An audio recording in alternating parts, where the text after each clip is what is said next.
Alright, Woodshed Wednesday, we made it again. It's been a couple of weeks, I've been chilling out. This question came across on SRV Facebook page that I am part of.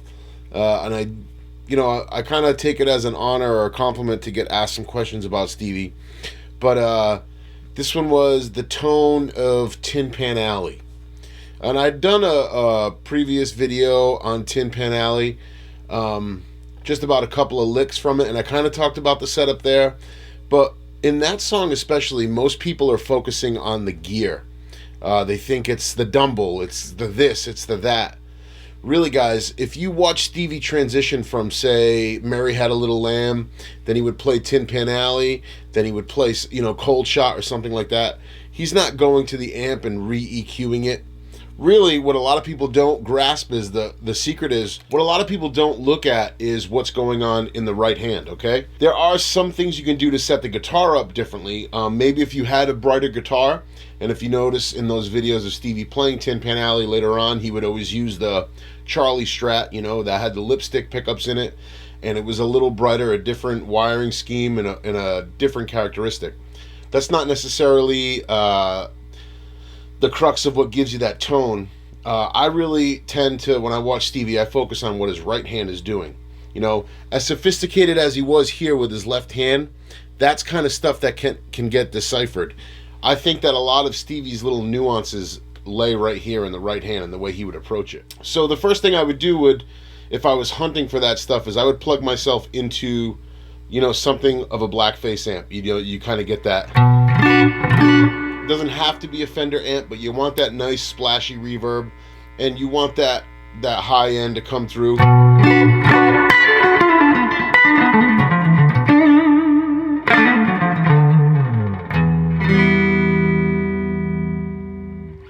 So I'm using the volume and tone knobs on the guitar, and if I'm hearing that being too spiky or too top endish, I'm just rolling some tone on.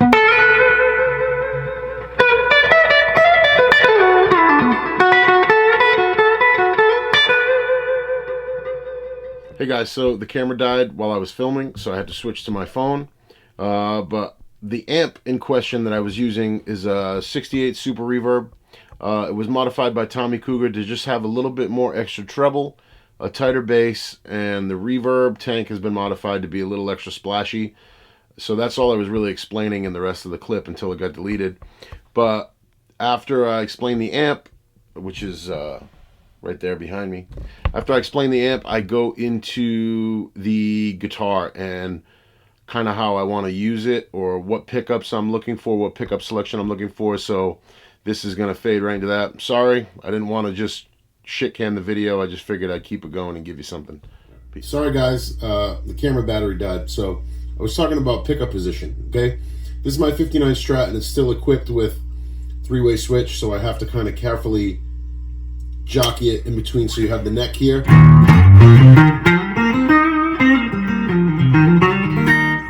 If you just catch it just right.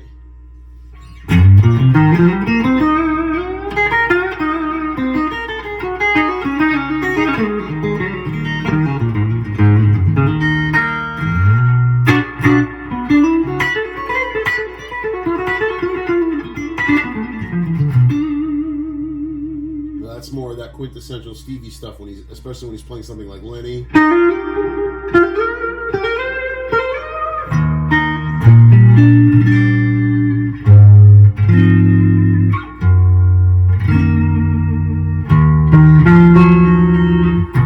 But anyways, you want to focus on this setting where you get the neck in the middle. You also, don't forget, you get two tone shaping positions that way.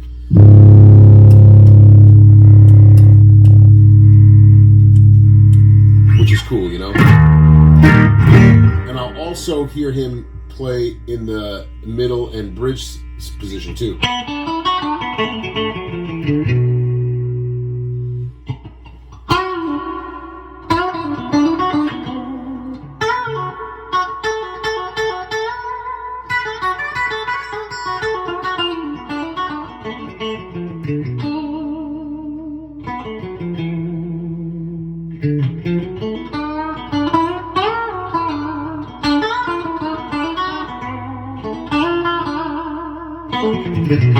So when trying to play that stuff, and I mean trying because nobody can ever be, you know, our heroes. We got to be ourselves. When I'm trying to play that stuff, I'll kind of grab the position between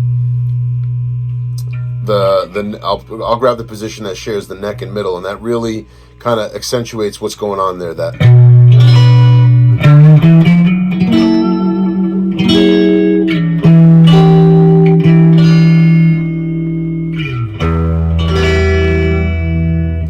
now, when he switches to that 4 chord and it's a minor chord and it sounds really murky and, you know, ominous, I do hear this.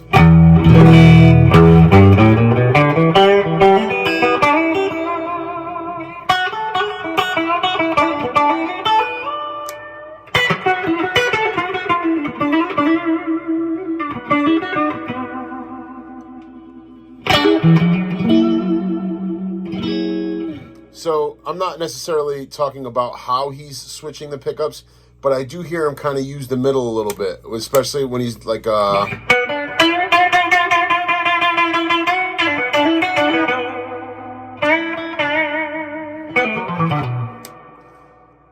keep in mind, when you see him playing Charlie, it's a 5-way switch on that guitar, so he could get into that position with ease. Me, my fat fingers are just struggling over there, but that's another thing I really see. So far we have amp, not really a major, as long as it's kind of a blackface, Fender-esque, reverb, nice, clean, chimey.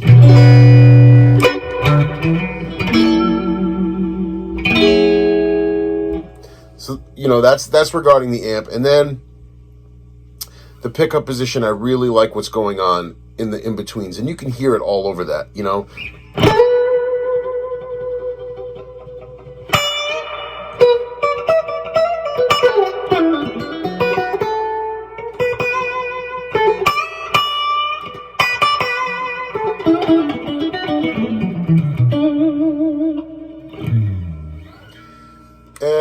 Regarding the amp, you know, give yourself a little extra reverb and a little extra treble if you must, you know, but you got to think, Stevie wasn't going back and changing the settings on the amp in between songs.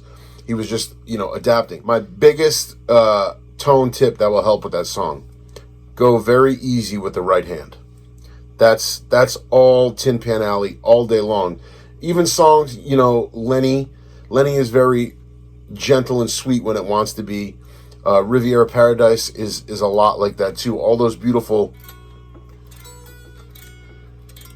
he's just letting the pick kind of, you know, just grace it. And I think with Tin Pan Alley, you're hearing a lot of like very gently.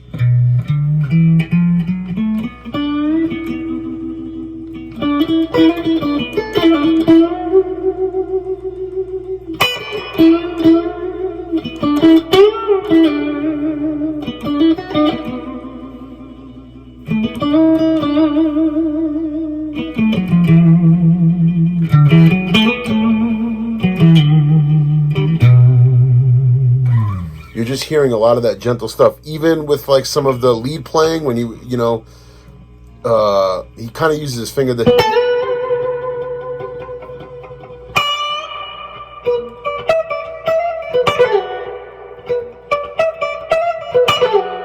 And that's just as gentle as it can possibly be. I'm barely touching that. Some of that stuff I'm using my fingers, which can also help, you know.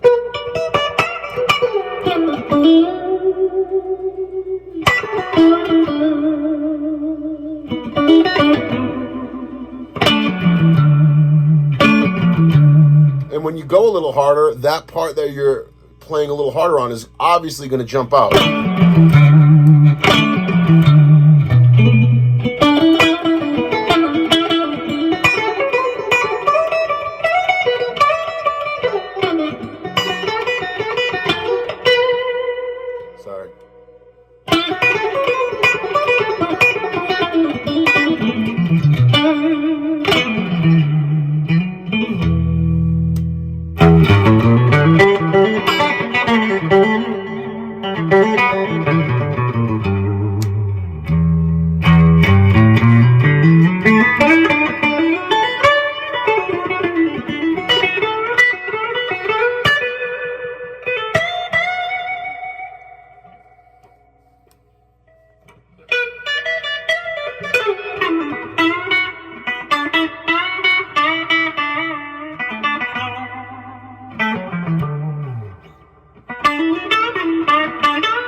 those are a couple things you guys can use as far as tone tips for that song. You know, really, really, really important to lighten up on the right hand there. If you were to play something like, you know, Lenny, the way he played Texas Flood, like you get that, you can hear how hard it is, you know, but when it's something like that and it's really a real gentle approach, you're just...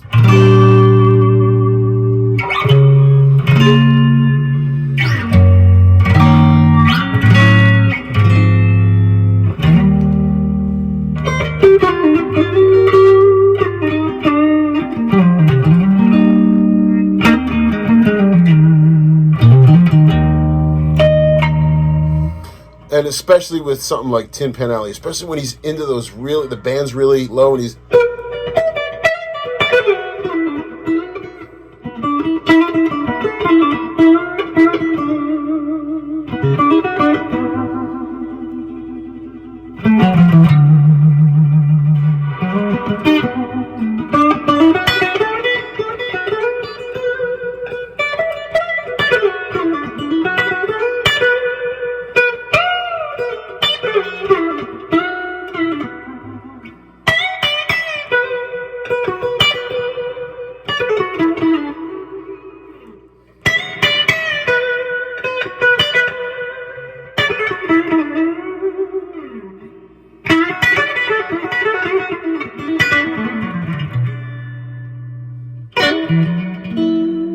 Right away you can hear it, how different that is. You get there.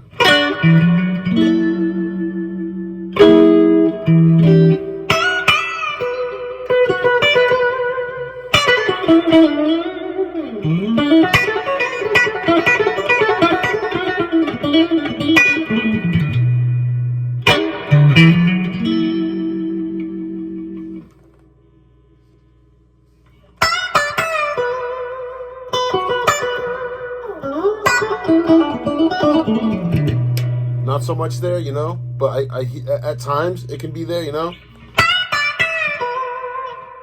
It's a little extreme.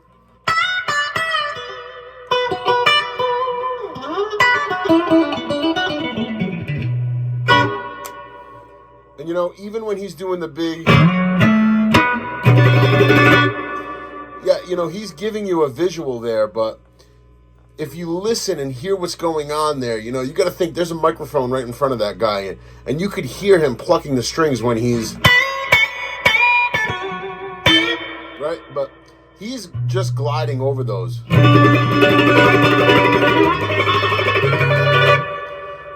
He's not trying to hit it for everything he's got. He's really trying to put a lot of emotion and a lot of restraint in the playing in a way to kind of get the effect he's going for.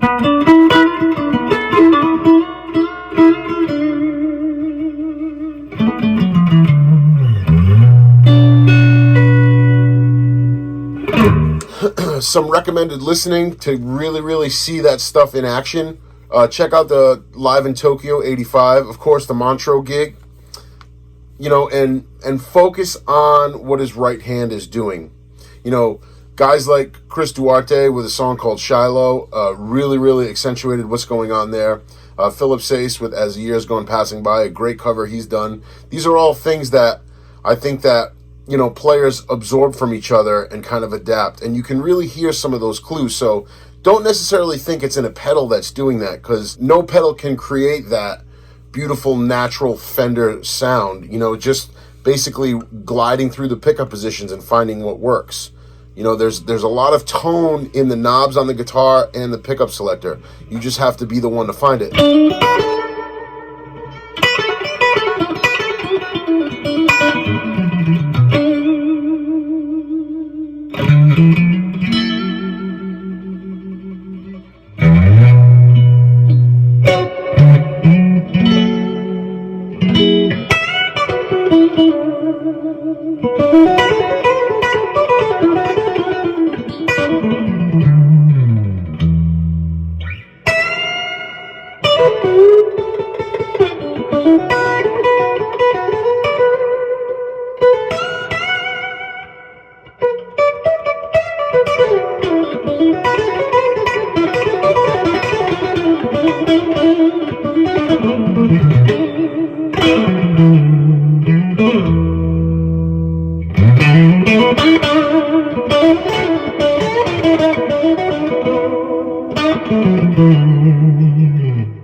Thank